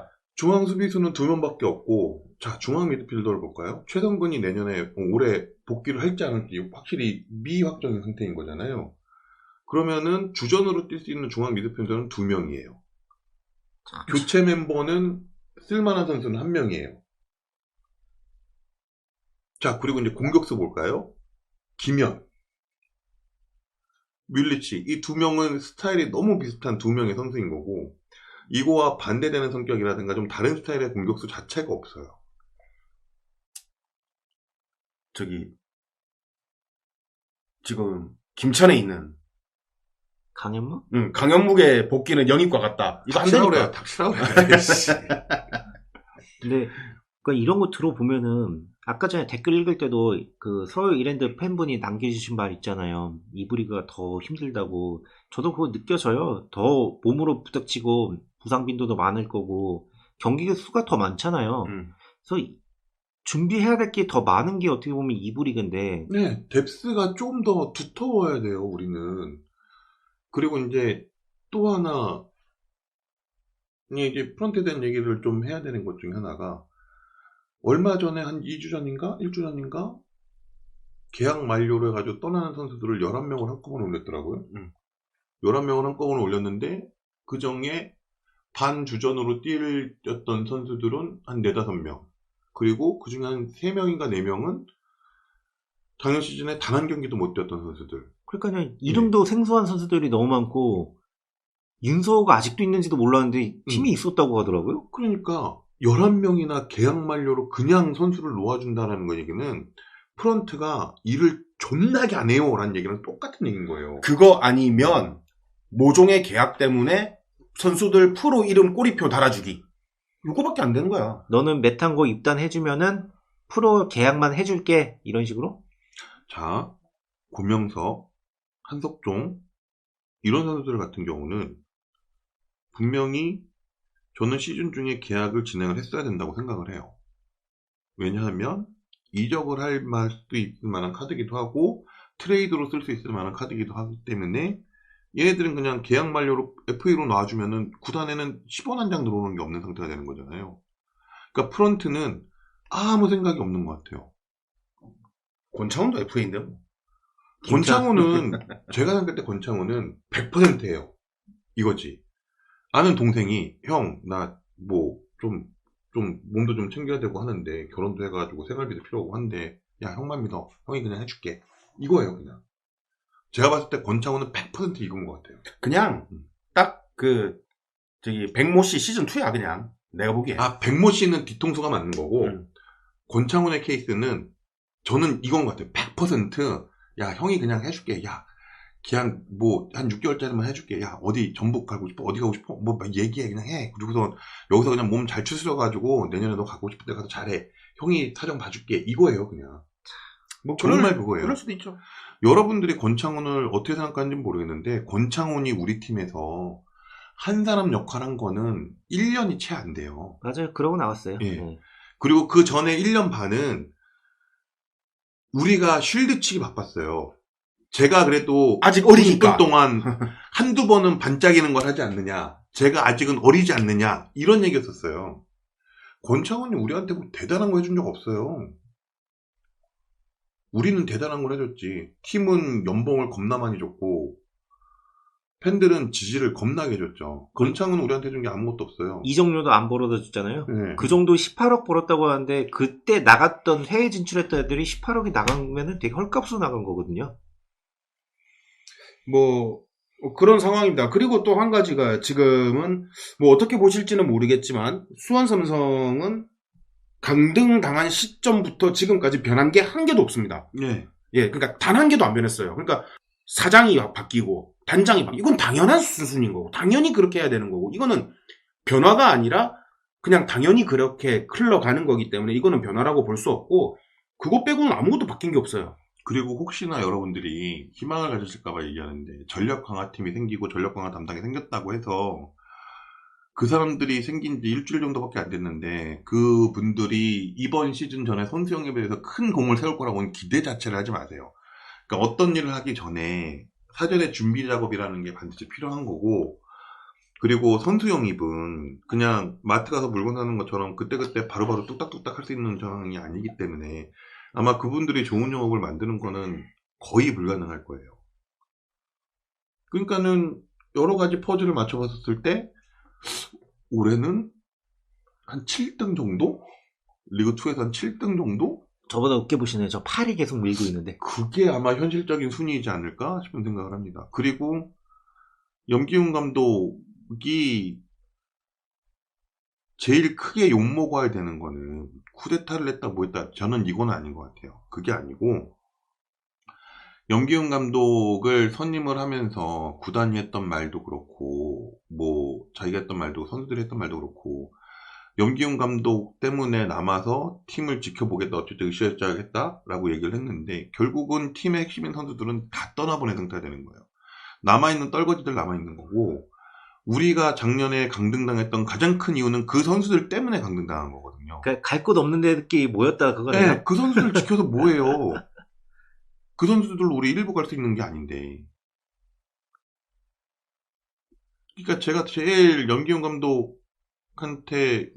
가장 비판을 받아야 되는 거는 저는 그 점인 것 같아요. 그러니까 염기훈 감독이 돼서 고승범도 지키고 뭐 주요 선수들을 쭉 다 지킨 상태에서 플러스로 뭐 군데군데 좋은 영입을 좀 해가지고 뎁스를 좀 두텁게 한 다음에 2부에서 압도적이진 않더라도 어쨌든 1부 간 다음에 거기서 또 추스려가지고 선수들 영입해가지고 전력 강화해가지고 승격한 다음에 그러니까 내년에 승격해가지고 뭐 중위권 정도 가고 그 다음에 상수 노리고 이렇게 가는 게 이게 팀이 정상적으로 가는 거라고 생각을 하는 거란 말이죠. 이게 여기서 이해 안 되는 부분 중에 하나가 뭐 남길 감독이 속 시원하게 이야기해 준 거를 빌자면 구단은 다른 감독들 물색할 생각조차도 안 했던 애들이잖아요. 그리고 염기훈 하나만 보고 아마 다시 좀 맡아달라 그랬던 것 같은데 그러면 염기훈도 어차피 감독직 생활의 시작이 최고 난이도로 시작을 하는 거니까 그럼 좋다 그럼 내가 할게 욕도 내가 먹을게 단 2부 리그 처음 시작할 때 내가 사달라는 선수 다 사주라. 그 정도 딜은 했었어야지. 아니면은 고승범 안 된다 남겨달라 뭐 그 정도 딜은 했어야지. 아니면은 진짜 뭐 유럽에서도 젊은 감독을 영입하는 경우들이 많아요. 그러니까 뭐 감독 경력 일천한데 뭐 빅클럽에 감독을 맡거나 뭐 하는 경우들이 되게 많기는 한데 그럴 때는 반드시 수석 코치가 베테랑이 같이 가요. 여우 하나 붙인다는 거잖아요. 그렇죠. 그러니까는 젊은 감독의 혈기라든가 부족함을 수석 코치가 반드시 커버해줄 수 있는 사람을 파트너로 만들어주거든요. 근데 우리 수석 코치 오장은이에요. 염기훈보다도 어리잖아요. 어린가? 맞나? 어려요. 어려요. 그렇지. 염기훈 감독보다도 어리고. 지금 우리 코칭 스텝 중에서 나이 제일 많은 사람이 누구예요? 심하영. 저는 그러니까, 이 팀에 미래가 없는 것 같아요, 이제. 그러니까 이게 말이 안 되는 부분들이 너무 많고 변하지 않는 부분들이 너무 많고 그러니까 변화는 없는데 자꾸 말이 안 되는 그러니까 이거 진짜 큐가 준비한 그 1, 2, 3에 비하면 그 1, 2, 3는 일도 아닌 거라는 느낌이 들 수도 있어요. 진짜. 그건 가짜 광기 진짜 광기. 맞아. 자, 그래서 이제 어쨌든 24시즌을 K리그2에서 이제 시작을 해야 되는데 아직도 우리가 이제 너무 익숙하다 보니까 K리그1이 이제 너무 익숙하다 보니까 이제 뭐 시즌 이런 거 준비 이제 24시즌은 어떻게 이제 될지 막 생각하다 보면은 막 북패도 생각할 거고 매북도 생각할 거고 울산 뭐 수해 뭐 인천 막 이런 거 막 머릿속에 있는데 딱 이제 일정표 나오면 이랜드, 경남, 아산, 부산, 안산 이런 데가 이제 이름 딱 보면 이제 그때부터 이제 현실을 이제 그때부터 이제 딱 이게 현실이구나 하고 딱 느낄 거예요. 이제 진짜 피부로 와닿을 거야. 이 현실 자각 못하는 수원 삼성 프런트나 이 운영진들 보면은 일정표 받아들으면 그 말부터 할걸요? 야, 이거 98년도 기억난다. 부천도 있고, 안양도 있고, 야, 천안 이거 천안일 아니냐, 막 이러고, 그럴 것 같아요. 야, 이거 부천 원정 오랜만이네 하면서 막 이런 소리 할 거고. 부산 노얄지 간다, 이러고. 나는 진짜 열받는 게, 전지훈련 간다고 단체 사진 찍었는데, 선수들이 다 해맑게 웃고 있는 거 보면서 진짜 어리받았다니까. 그러니까 걔네들이 문제가 뭐냐면요. 1부 리그에서 떨어진 것도 운이 없다고 생각하는 건 선수들도 매한가지인 것 같고요. 지금 생각하는 게 또 프런트나 선수다 감독이나 똑같은 게 2부 리그 가서도 내가 그래도 1부 리그에서 온 애들인데 쟤네들보단 잘하지 약간 이 마인드 가지고 있는 것 같아요. 아니 진짜 지금 전원지 가가지고 웃으면서 장난치고 관광하는 사진 올리는 거 보면 얘네들이 정신이 있는 애들인가 없는 애들인가 싶어 진짜. 2부 리그에서도 경쟁력 없는 애들이 지금 수원 선수인데 내가 이제 아니 다 떠나서 얘네들은 팬들이 없는 거예요, 지금. 지금 상처받은 사람이, 마음에 상처가 있는 사람들이 팬들인데, 얘네들은 지네들이 잘못한 것 때문에 누군가 큰 상처를 입었는데, 잘못이라고 생각 안 하는 거죠. 이 사람에 대한 상처는 나하고 관계가 없어라는 거야, 그냥. 걔네들은 아직도 계약 안 하고 딴 팀 가면은 그만이야라는 생각밖에 안 해요. 그리고 뭐 그런 애들만 남아있기 때문에 지금 팀이 꼬라지 된 것 같은데 내가 아까 낮이었어요. 낮에. 저는 이때까지 우리가 강원전 끝나고 강등이 딱 확정되고 난 이후에 수원 삼성 관련 영상을 지금까지 하나도 안 봤었어요. 저는 아직도 안 보고 있어요. 하나도 안 봤는데 이렇게 유튜브 이렇게 잠깐 보다가 이제 수원 삼성 팬 한 분 이제 뭐 여성분인지는 뭐 하여튼 그런 것 같은데 그날에 뭐 이렇게 경기 시작 전부터 경기장 그것까지 이렇게 쭉 해가지고 이제 영상을 올린 걸 봤는데 딴 게 열받는 게 아니고 그 전광판을 이제 딱 확대해서 경기 끝나고 전광판을 딱 확대해서 보여주는데 거기에 뭐 변명의 여지가 없습니다. 뭐 죄송합니다. 이거를 이제 전광판에 딱 띄워놓은 그 영상을 봤거든. 화가 치밀어 오르대 그걸 보니까. 와. 그리고 나는 뭐 그날 뭐 마이크 잡고 뭐라도 한 줄 알았는데 보니까 염기훈 혼자 이렇게 뭐 마이크 잡고 이야기하고 그냥 끝나고 들어가고 끝났나 봐. 그러고 난 이제 나는 뭐 그날 뭐 내가 다쳐가지고 못 가서 그런 거긴 한데 그날 뭐 단장도 나와서 얘기하고 뭐하고 했어요. 그러니까 어쨌든 뭐 그런 거 하나도 못 봐서 이제 그냥 뭐 난 그 문구가 너무 보기 싫은 거야. 그러니까 선수들이 그 강원전 경기 종료 휘슬이 울린 다음에 5분 동안 스타디움에서 아무도 아무 얘기 못하고 그냥 경기장만 보고 있었던 그 무거운 침묵이 거기 있던 사람들, 집에서 TV를 보던 사람들, 이런저런 사정이 있어서 1년 내내 응원을 했지만 뭐 경기를 못 본 사람들, 그 사람들한테 결과만 가지고서 어떤 상처가 되는지 전혀 일말에 이해하고자 하는 마음이 없는 거예요. 사이코패스랑 똑같은 거지. 그러니까 약간 굳은 표정으로 경기장에서 멍하니 있었던 게 이거 팬들한테 너무 미안하고 이걸 어떻게 팬들을 달래야 되나 이 생각한 게 아니고 나 이제 2부 리그네. 좆됐네. 너 이제 2부 리그네. 되나? 그래. 1부 리그에서 나 불러주는 데 없나? 그거 머릿속에서 그거 뺑뺑 돌리고 있었을 거 아니오. 어디다 연락 한 번 더 해놓을 걸 막 그런 거. 연락 좀 자주 할 걸 막 이런. 나이 있는 선수들은 나도 빨리 이제 코치 연수 받아야 되나 하면서 뭐 그러고 있을 거야. 그러니까 이런 거 보면은 이런 얘기를 다 듣고 있으면은 수원 삼성이 축구단이 아니고 그냥 사조직 축구단 같아요. 축구 동호회 같아요. 그러니까 뭐 거기 뛰네 서로 그냥 사이좋은 하하오 그러면서 욕심도 없고 그냥. 그러니까 이게 수원 삼성이라는 구단이 이게 스포츠단이 아니고 일반 기업이었으면 물론 수원 삼성이라는 게 기업 구단이긴 하지만 일반 만약에 생산 제조업하는 기업이었으면 상장이 폐지되고 이 수순이 아니고 없어져도 진작에 없어졌을 10년 전에 없어졌을 그런 구단이라니까. 그래서 진짜 화나는 게 그런 거죠. 계속 하는 얘기지만은 얘네는 운이 없어서 강등당한 게 아니고 진작에 강등 당했어야 되는데 운이 좋아서 버텼던 거잖아요. 결국에는. 그러니까 봐봐 우리 8월 여름 이적 시장 그때도 만약에 내가 다쳐가지고 응급실에 실려갔어. 그럼 빨리 수혈을 해야 될 거 아니야. 그러니까 이제 의사하고 간호사들이 빨리 그 수혈 필요하다고 A형 그거 좀 갖다 주세요 이랬는데 오니까 붕대만 갖다 주고 있는 거야. 난데 이거 붕대만 좀 감으세요. 아니 수혈이 필요하다고요 했는데 붕대만 갖다 주고 있는 거야. 그냥. 안 죽을 텐데 이러면서 죽을 것 같지는 아닌 거 같고 근데 그거를 왜 걔네들이 판단하냐 이거지. 의사가 이 사람 지금 수혈이 필요해요 하고 있는데 붕대만 계속 갖다 주는 거야. 그게 8월 여름 이적 시장이었잖아. 그러니까 여름 이적 시장은 저희 방송할 때도 그 얘기했잖아요. 이때가 진짜 중요하다고 했는데 진짜 중요하게 여긴 거는 강원이었고 강원은 외국인 선수에 그냥 돈 다 꼬라박으면서까지 퀄리티 좋게 바꿔가지고 걔네들 때문에 살았잖아요. 근데 수원 삼성 하는 거라고는 그 말도 안 되는 준프로 6명 계약. 그건 누구를 위한 계약이에요 도대체? 왜 고무열도 있었잖아. 고무열을 굳이 얘기해야 됩니까? 아니 결국에 진짜 포도 있었잖아. 아니 나 그런 생각도 해. 고무열 우리가 만약에 3월에 시즌이 시작한다고 합시다. 그럼 한 2월 말쯤에 자기 은퇴한다는 이야기 할 수도 있는 애야. 진짜야. 그러니까 걔는 이제 나이도 있고 하다 보니까 그렇게 선언할 수도 있다니까. 아니 여튼간에 그렇게 중요한 시간에 은퇴를 안 해도 곤란하지 않겠어요? 말 좀 합시다. 그렇게 중요한 시간에 부상으로 뛰지도 못하는 애 계약을 하고 있지 않나. 군대 전역했다고.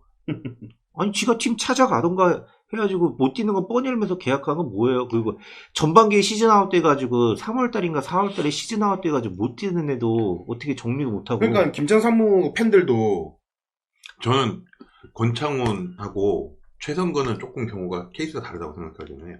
그러니까 이게 뭐 그 말은 뭐 이해는 하지만 김천상무 팬들도 권창훈이 김천에 있을 때 뭐 최 와서 뭐 별로 하는 것도 없고 많이 뛰지도 못한 거에 대해서 김천 팬들도 잘 알고 있었고, 근데 게런트는 그 생각을 했던 것 같아. 얘가 제대하자마자 바로 다른 팀이나 해외로 가버리면 이거는 이제 통수는 아니지만 백승호 시즌 2 골 난다. 우리 또 잘못된 이상한 소리 듣는다. 그 생각해서 재계약한 것 같아. 단기 계약한 것 같아. 이게 지금 좀 사람들이 다 지났다고 조금 잊어버렸는데 권창훈이 군대 가려고 국내 들어와서 우리랑 계약했을 때 6개월 계약하고 한 거잖아요. 그러고 나서 그 6개월 동안 몇 경기 뛰었는지 알아요? 나오지도, 그러니까 한 경기 반인가 나왔어. 뭐 시간 그 분 단위로밖에 안 뛰었어요. 분 단위로. 네다섯 나왔을걸요? 그리고 인천전 때 한 골 넣은 게 전부일걸요? 여러분들은 진짜 권창훈 나는 그때도 권창훈 뭐 딱히 이렇게 내가 빨 이유도 없고 그렇게 나 좋아 보이지도 않는다라고 난 지속적으로 얘기해왔어요. 권창훈은 프랑스 갔을 때 이미 이제 우리 선수가 아닌 선수가 돼버린 거야 더 이상. 아니, 그럼. 이거는 좀 벗어나는 얘기긴 하지만은 이게가 메탄고 시작의 문제가 이런 거 아닐까요? 왜 메탄고 처음 했을 때 고교 축구나 중학교에서 유명한 애 데려온다고 스카우트 전쟁 되게 심했잖아요. 그러니까 얘네한테 야 와주면 돼 이런 식으로 계약하고, 그러니까 얘네가 뭔 그게 있겠어요. 난 와줘가지고 졸업해줘가지고 수험생이 있다면 끝나는 사람인데 약간 이런 생각 가지고 있는 애들만 있지 않았나 싶어요. 그러니까 이제 메탄고 정책, 뉴스 정책도 좀 많이 생각을 해봐야 되는 게, 저는 이제 권창훈하고 백통수가 뉴스의 이제 근간을 흔들어 버린 것 같아요. 그 두 선수가. 메탄고 애들 굳이 이렇게 우대해줘야 되나 그런 생각이 많이 들어요. 어차피 얘네들은 그렇게 이제 고등학교 내내, 중학교 내내 지원받고 좋은 환경에서 축구한 다음에 수원이라는 클럽을 그냥 지나치거나 그냥 여차하면 제낄 수 있을 만한 팀으로 계속 생각을 한다는 거죠. 그러니까 지 선배들이 보여준 길이 다 그런 거예요. 그러니까 나는 대접받는 사람이지 여기다 충성할 사람 아니다. 이게 마인드가 팽배한 게 아닌가 싶습니다. 그러면은 왜 구단은 연간 수십억씩 들어가지고 걔네들을 위해서 뭔가를 해주고 구단에서는 그 선수를 써먹지도 못하고 그렇게 해야 되는 정책을 왜 계속 해야 되는지 모르겠어요. 선수단 파이까지 잡아 먹으면서 몇 명씩 일부러 계약도 해주고 여름 이적 시장에 준프로 계약까지 해주면서 하는 이유가 도대체 이유가 누가 좋으라고 하는 건지 이제 모르겠어요. 그러니까 옛날에 같으면은 다 유스에 대해서 환상 있을 때는 쟤네가 우리 다 먹어 살릴 거야 막 이런 말 얘기도 나오고 진짜 그런가 했는데 그 정책 10년 지나니까는 수원은 2부 리그가 있네요. 내가 그랬잖아요. 내가 한 2, 3년 전쯤에 뉴스 정책은 제대로 됐다. 좋은 정책이다. 대신 이제 유소년에서 올라오는 애들에다가 플러스 알파가 좀 돼야지 팀이 좋은 방향으로 간다라고 얘기를 내가 했었잖아요. 팀은 좋은 방향으로 가고 있다라고 얘기를 했었는데 이거는 그때 내가 너무너무 진짜 선하게만 착하게만 순진하게만 생각했던 것 같아요. 그러니까 그 메탄 이 어린애들이 네. 이 어린 놈들이 메탄이라는 뉴스 시스템 자체를 그따구로 악용해 먹는 것만 배워 처먹은 애들이라면은 전 뉴스 때려치는 게 나을 것 같아요. 그냥. 걔네들 그 메탄고 있는 애들이 다 그러진 않겠지만은 난 와줬잖아. 약간 이 마인드예요. 그냥 다 오라니까 와줬잖아. 그 왜 아참 규정이 그런가 K리그 규정이 그런가 뭔지는 잘 모르겠는데 이렇게 뉴스 시스템 없으면 아침 출전 못한 거던가 뭐 그런 게 있었잖아. AFC 규정일 거예요. 그치. 어차피 수원 삼성 아침 나갈 일 없으니까는 그냥 뉴스 때려 치우라고. 그냥 그 돈으로 A급 선수 하나만 사오라고. 아니 그냥 뉴스를 현대처럼 안 하고 그냥 뭐 1년에 한 5억 정도만 주면서 한 다음에 그냥 한 명씩만 계약하면 되잖아. 한 명씩만 계약해가지고 뎁스에만 넣어놓으면 돼요. 저기 어디냐? 저 수원 보면은 막 이것저것 그 어린애들 공 차는 거 가르치는 학원차들 많이 다니잖아요. 그냥 거기에서 그냥 한두 명 여기 우리 뉴스예요 하면서 외주 주고 그러니까 그냥 계약할 때도 가위바위보에서 이긴 사람 한 명씩만 계약하고 그러면 돼. 그 뉴스는 있어야 되겠죠. 있어야 되는데 지금처럼 그 10년 동안 이어졌던 우대 정책을 하면 안 되고 니네도 실력으로 살아남아야지 이걸로 가야죠. 이거 우리도. 그러니까 근 몇 년 동안 수원 삼성이 그 어린 뉴스들을 한 뭐 6명, 7명, 8명 이렇게 단체로 사진 찍어가지고 계속 올려보냈잖아. 계속.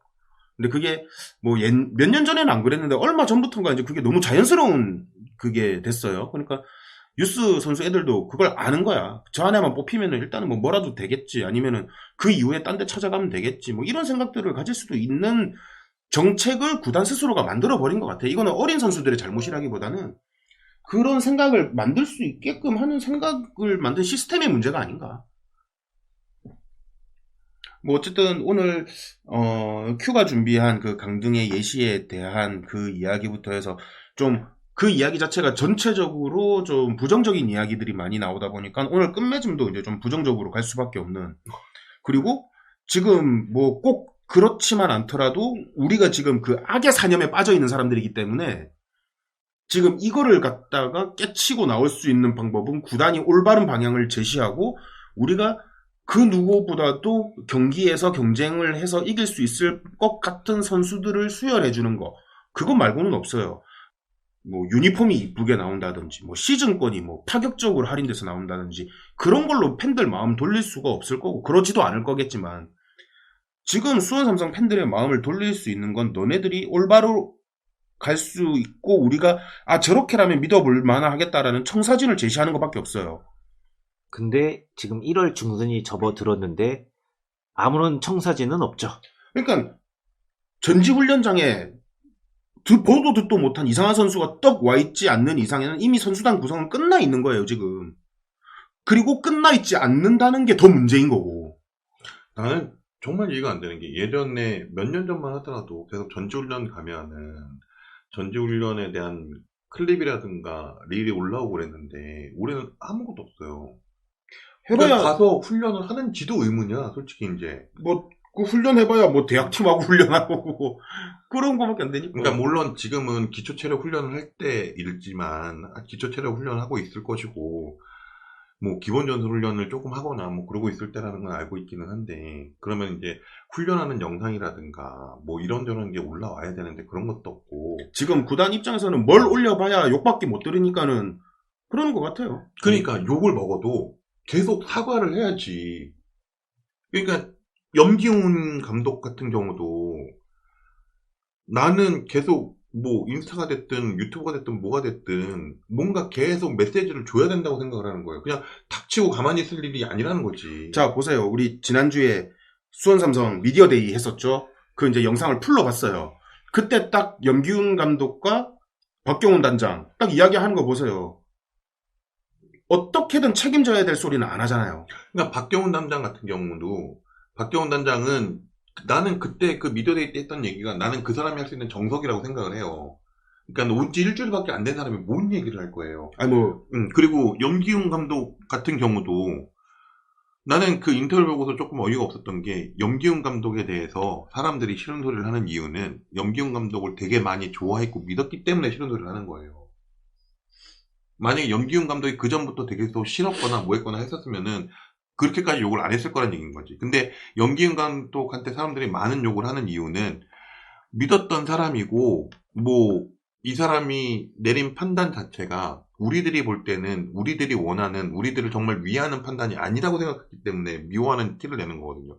그러면 자기가 생각하는 게 맞으면 설득을 하려고 노력을 계속 해야 돼요. 닥치고 가만히 있는 게 답이 아니라는 거지. 그러니까 네. 자기 진심을 계속 보여주고 얘기를 하고 이 사람이 내 의견을 잘 못 알아들으면 알아들 때까지 설득을 해야 되는 건데 그냥 아무것도 안 하잖아요. 그러니까 그 미디어데이 때에서도 그 두 사람 입에서 나오는 말이 그들의 생각이 아니다라는 생각이 너무 많이 드는 거야. 이거 연습해온 이야기 그냥 줄줄 읽는 것 같은 느낌? 뭐 물론 뭐 다른 부분에 있어서는 자기의 진심을 이야기한 부분도 없잖아 있기는 하지만 이 이야기가 정해진 대본 같다라는 거야. 그래서 저는 하여튼 아싸. 모든 게 부정적인 게 그 판에서 놀고 있는 사람이나 그 판을 주도하고 있는 사람이나 똑같다. 이것밖에 생각이 안 드니까 신뢰가 다 안 가요, 이제. 그치. 그리고 좀 지쳐, 네. 이제는. 굳이 쟤네들 저러고 지들끼리 놀고 있는 판에 내가 왜 시간을 쏟아가면 해야 되지? 취미생활을? 약간 그런 생각도 들고요. 오늘 이제 제가 좀 감정이 격했던 게 어제 그제 그 큐브가 준비한 방송을 다 들었어요. 듣고 났더니 나는 그래? 이거 아무리 생각해도 우리 팀보다는 상황이 나쁘진 않은데? 이 생각이 들어가지고 아니, 걔네는 괜찮다니까요. 몇 개 리그를 조금 더 찾아봤었어. 혼자 그냥 개인적으로 찾아봤는데 아무리 생각해도 없는 거야. 우리만큼 개파인 데가. 그러니까 뭐 갑자기 뭐 모기업이 뭐 망해가지고 뭐 주저앉았다거나 그러지 않는 이상에는 이렇게까지 말이 안 되는. 그리고 모기업도 우리나라에서 굴지, 그러니까 세계적으로 굴지의 기업인데도 불구하고 이러는 거 보면 어디까지 더 망가져야. 유럽 같은 경우는 정해진 루트가 있어요. 그러니까 클럽에 재정적인 문제가 발생을 하면 쭉 가라는 게 보이긴 하거든.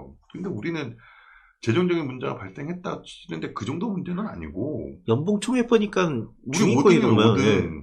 100억 썼는데 그 심지어 22시즌보다 20억을 더 올렸는데도 강등을 당했다고 하면은 그거면 이제 정말 그 선수들 도둑 새끼들만 있는 건가요? 선수들이 도둑이거나 아니면은 그 선수들 가격을 책정하는 연봉을 책정하는 사람들이 예, 도둑이. 도둑이거나. 다 도둑이네. 진짜 뭐 아무튼 오늘 이렇게 좀 가슴 아픈 이야기를 우리가 조사해서 그걸 들으면서 여기서 제일 가슴 아픈 건 그들의 잘못된 케이스를 아무리 들어봐도 우리보다 그래도 쟤네들이 좀 더 낫구나 이런 생각이 들었다는 게 나는 더 가슴 아픈 시간이었던 것 같고. 제일 좋댔어.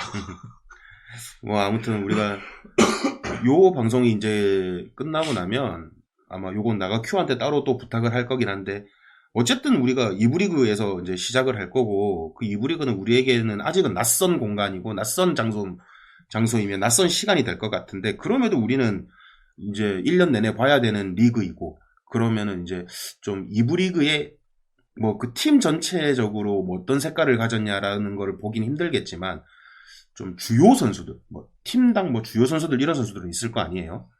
뭐 그런 선수들 좀 위주로 좀 자료를 조사해서 우리가 그 팀과 만날 때 이 선수 정도는 좀 주목을 하는 게 좋다. 이렇게 보면은 좀 그 상대 팀을 바라보는 시각도 좀 넓어지지 않을까, 이런 생각을 좀 하게 되거든요. 그런 거를 제가 큐를 갖다가 좀 쪼아가지고 그 각 팀당 뭐 요런 선수들이 있는가, 그런 것들도 아마 시즌 시작하기 전에 이런 이야기를 좀 했으면 좋겠어요. 쪼을 거예요? 때릴 거예요? 둘 다 하는 거 아닌가? 아, 그래요? 형은 좀 맞자. 야, 여태까지 때려놓고선? 또 그리 말하니까.